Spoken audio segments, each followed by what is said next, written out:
One of the big things that all startups do is they lie to themselves over and over and over. Mine's faster, mine's cheaper, mine's better, mine's this, mine's that. No, it's not. And the reason it's not is because whoever it is you're competing with, it's not like they're ignoring you. It's not like, oh my goodness, this guy just started on Shopify in the startup competition. He's doing $1 million this year. Woe is me, I might as well close up the doors. What are they doing? I'm gonna copy what they're doing. And now you've got to stay ahead. And so, you've got to be very careful as an entrepreneur to be brutally honest with yourself. And those are some of the things that you'll hear from me as a mentor, that know what you know what you don't know, but you've got to know your business better than anybody. Nelson Mandela is a particularly special case study in the leadership world because he is universally regarded as a great leader. You can take other personalities, and depending on the nation you go to, we have different opinions about other personalities. But Nelson Mandela across the world is universally regarded as a great leader. He was actually the son of a tribal chief. And he was asked one day, "How did you learn to be a great leader?" And he responded that he would go with his father to tribal meetings. And he remembers two things when his father would meet with other elders. One, they would always sit in a circle. And two, his father was always the last to speak. You will be told your whole life that you need to learn to listen. I would say that you need to learn to be the last to speak. I see it in boardrooms every day of the week. Even people who consider themselves good leaders, who may actually be decent leaders, will walk into a room and say, "Here's the problem, here's what I think, but I'm interested in your opinion, let's go around the room." It's too late. The skill to hold your opinions to yourself until everyone has spoken does two things. One, it gives everybody else the feeling that they have been heard. It gives everyone else the ability to feel that they have contributed. And two, you get the benefit of hearing what everybody else has to think before you render your opinion. The skill is really to keep your opinions to yourself. If you agree with somebody, don't nod yes. If you disagree with somebody, don't nod no. Simply sit there, take it all in, and the only thing you're allowed to do is ask questions so that you can understand what they mean and why they have the opinion that they have. You must understand from where they are speaking, why they have the opinion they have, not just what they are saying. And at the end, you will get your turn. It sounds easy, it's not. Practice being the last to speak. That's what Nelson Mandela did. So I have this thing that I've been promoting called No Whining Wednesdays. Wednesday, you cannot whine, complain, or criticize. And people are like, well, what is whining? Whatever you think it is, don't do it. And every time you do it, you have to put a quarter in a jar. If you whine about anything, I can't, I'm tired, why don't you, what have me? Every one of them will cost you a quarter. Or complaining, why do you always, how come you, they never, cost you a quarter. Then last week I had people send me pictures of their jars of quarters. Oh my God. But what they said to me also was, this was wonderful, because I was never ever aware of how much whining and complaining and criticizing I do. Now I've got mothers doing it with their children. So Wednesday is No Whining Wednesday. We need to practice that. We need to stop whining about what isn't happening, what we don't have, what we can't do, what somebody didn't do. We got to get it clean in 2014. No whining, no complaining, no criticizing. Imagine we're standing in a big empty room, right? And we're standing in one corner, and I give you a simple instruction. I want you to go to that corner in a straight line, right? Off you go, no big deal, right? Without telling you, I slip a chair in front of you. What do? You go around the chair. Now you just disobeyed what I told you to do. I told you to go to that corner straight line. But this is the amazing things about human beings, which is when we're given a clear destination, we use our own creativity and our own sense of innovation and our own problem-solving abilities to overcome obstacles to get to the destination. In other words, the destination is more important than the route, right? We are flexible about the route. We are obsessed with the destination. Reset. We're standing in the corner together and I give you a simple instruction. Go somewhere in this room in a straight line. And you say to me, well, where do you want me to go? I'm like, I don't know. You're smart. Figure it out.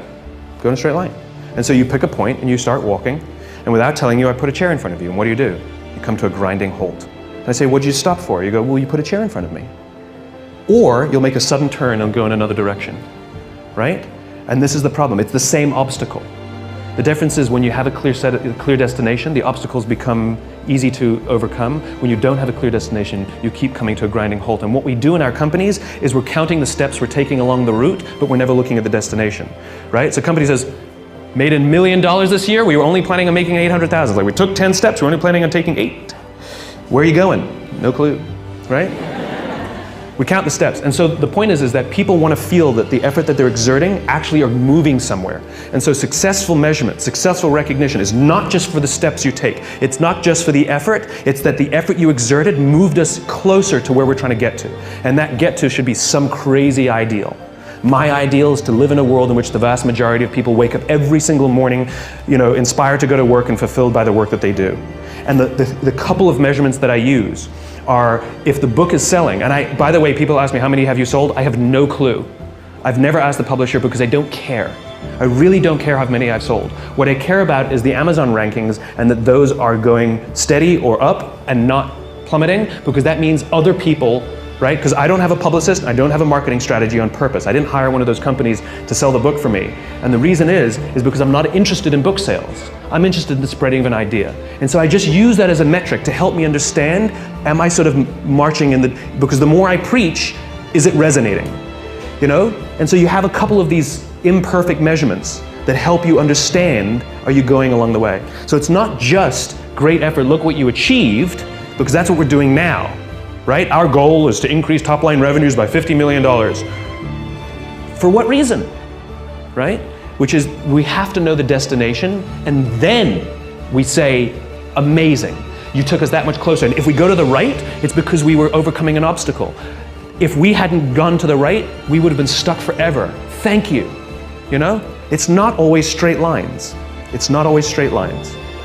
But it's in one direction. She's pulling the cane out. I'm not sure about that in the future. I would dictate, I would be stupid. That's why I should retire early when I'm young. That is why I have a lot of things that I dream I want to do. I want to do philanthropy, I want to be a teacher, I want to go back to school, I want to do the environment. And the world is so wonderful. Why should I be the CEO of Alibaba all the time? I'm coming to this world not to work. I want to come to this world to enjoy my life. I don't want to die in my office, I want to die on the beaches. Success is not a destination. People always think that, oh my God, this person's so successful because they've had a successful movie or a successful show. But success is a journey. You have to consistently always be successful. That's when you're really successful, because otherwise you'll be remembered for your last failure. And I've had a few, but I just have to compensate for my failure by just getting up and running. The more time you take to sort of mourn it, you're wasting that much more time in being successful. So you just have to, perk up, pick yourself up, dust yourself off, and just say, all right, what can I do? There's always a solution. You can't expect, people always get mistaken that just because this year has been what it has been, it's been because I consistently worked hard for about 10 years. So now I know my job enough to be able to be appreciated for it. But if I hadn't had the last 10 years, I would never have had this year or the year before that. So success is not a destination or power is not like, okay, today you're powerful. You have to consistently be powerful and consistently be successful. And that is a journey. I advise students, as much as possible, look for the job that you would take if you didn't need a job. I mean, don't sleepwalk through life, and don't say it's all going to be great. I'll do this and I'll do that, and I'm just marking time till I get to be older. As I've told people, that's like saving up sex for your old age. I mean, it just is not it is not a good idea. Yeah.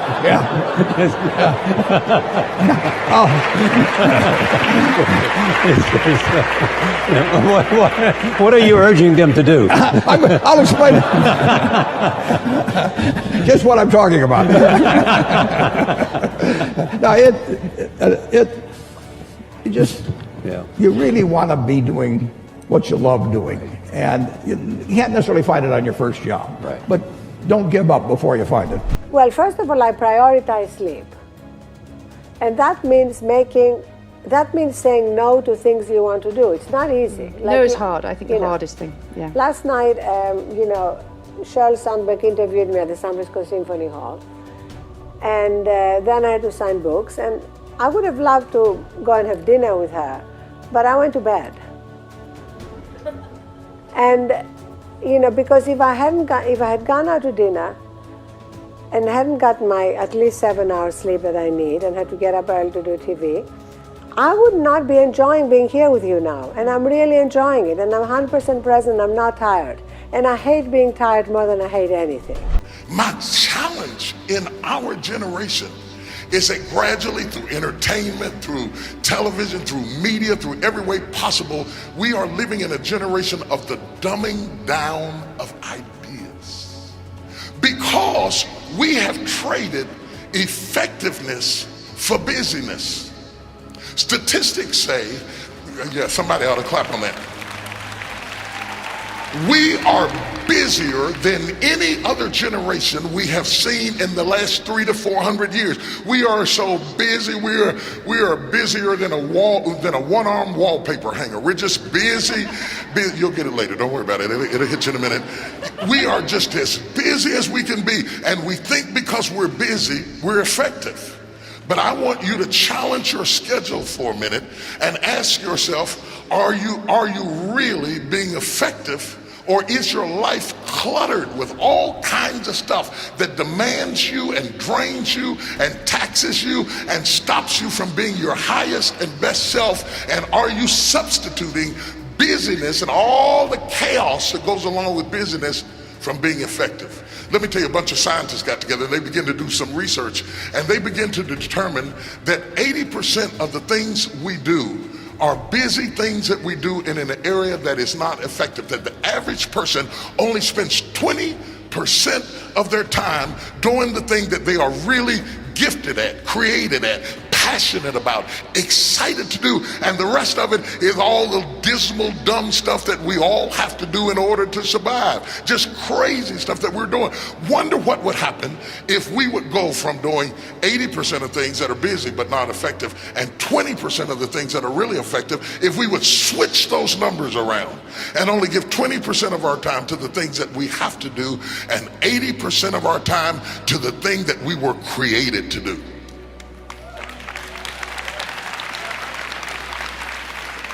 Wonder what would happen to your life. Now think about it a minute. There's a lot of things you could take from me and I could make it. You could take my suit, I got another one. You could take my car, I could get another one. You could take my house, I could get another house. But when you take my time, you have taken something from me that is totally irreplaceable. We take all kind of classes for money management. We know how to manage our money. We know how to repair our houses. We're working on our hair and our bodies and all of this kind of stuff. We do everything except the most important thing is to value our time. It takes time to be creative. You were meant to be creative. You were created in the likeness and the image of a creator, and in that likeness and in that image, you have creativity. If you had time, you would be creative. But in the absence of time and with busyness and clutter and the phone ring, beep, beep, beep. You all got music playing on your phone, all kinds of stuff. And no matter what kind of song you put on it, after a while you hate to hear it, because every time you hear that sound, you know it's somebody else wanting something else from you that's taking you away from what you are gifted and creative to do. If there was one concept that I would suggest to people to take a daily confrontation with, is fear. The the problem with fear is that it lies, right? So fear tells you, hey, you know, if you say that to that girl, she's gonna know she has you, you know, and she'll never really be attracted to you if she knows how much you attracted to her. Don't say that, no. How we get her is when she walks by, ignore her. Right, it's a sloop. You know, it's like, pop it on your shoulder. Fear tells you dumb like that, right? You know, so, you know, for me, the daily confrontation with fear has become a real practice for me since about three years ago. I went skydiving in Dubai, right? And skydiving is a really interesting confront with fear, right? So I gotta stand up. I'm sorry, I gotta stand up. All right. So all your friends, what happens? You go out. I dropped my thing. So what happens is you go out the night before and you take a drink with your friends and somebody says, yeah, we should go skydiving tomorrow. And you go, yeah, we'll go skydiving tomorrow. Yeah. And you go, yeah. And everybody goes, yeah. Right? And you go home you by yourself. You're like, Right? You're like, well, I mean, they was drunk too. Right? So maybe they not, maybe, I mean, we don't have to go. We don't have to do it. So then that night you're laying in your bed and you just keep, and you're terrified. You keep imagining over and over again jumping out of an airplane and you can't figure out why you would do that, right? And you're laying there and you have the worst night's sleep of your life, but you still have the hope that your friends were drunk, right? So you wake up the next day and you go, down and you say where you were going to meet and everybody's there. You're like, all right, cool, right? So you get in the van and you don't know that your friends had the same night that you had because they're pretending like they didn't. They're like, yeah, man, my uncle's a Navy SEAL and this is going to be great. I've been looking forward to this. And you're like, oh my God. And your stomach is terrible. You can't eat and everything, but you don't want to be the only punk who doesn't jump out of this airplane. So you get there and then you have this safety brief. And you're standing there and the guys will tell you, well, if the chute doesn't open, what's going to happen is what could happen? That the chute wouldn't open, right? So you do a thing, and what you do is your first jump, you're attached to a guy who is going, he's going to walk you out. So you go and you get there and there's an airplane and nobody's stopping. Everybody's still going. So you get onto the airplane and you're sitting there and it's extra because you're sitting on some dude's lap, some stranger. You're sitting on his lap, and it's like, trying to make small talk. Yeah, man. So you be jumping with people all the time, huh? Right? So, and then you just want to make sure, you got kids, right? You got people you need to see, right?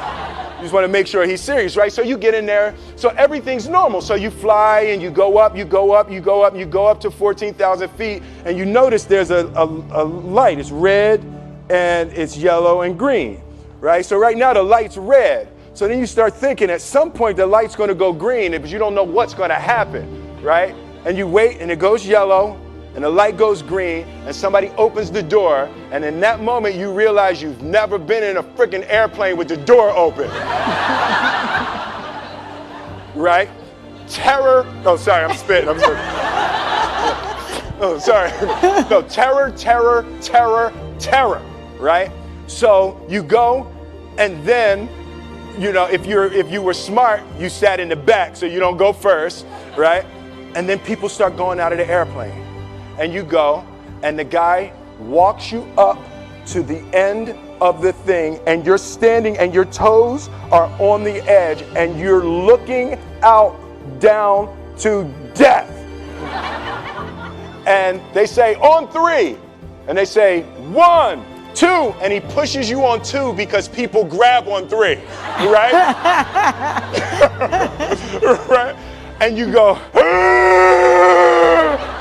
and you fall out of the airplane, and in 1 second, you realize that it's the most blissful experience of your life. You're flying, right? It doesn't feel like falling, right? It's like you actually are kind of held a little bit by the wind, and then you start falling, and there's zero fear. You realize that the point of maximum danger is the point of minimum fear. It's bliss. It's bliss. And you're flying, right? And you're doing that, and then 20 seconds, 25 seconds, 40 seconds, and you have enough time to just kind of be like, oh, that's that building, I like that one. Oh, you can see the ocean. Right? You start doing all of that, and the lesson for me was, why were you scared in your bed the night before? What do you need that fear for? Just don't go. Why are you scared in your bed 16 hours before you jump? Why are you scared in the car? Why could you not enjoy breakfast? What did you need that? The fear is fear of what? You're nowhere even near the airplane. Everything up to the stepping out, there's actually no reason to be scared. It only just ruins your day. You don't have to jump. And then in that moment, all of a sudden, where you should be terrified is the most blissful experience of your life. And God placed the best things in life on the other side of terror. On the other side of your maximum fear are all of the best things in life.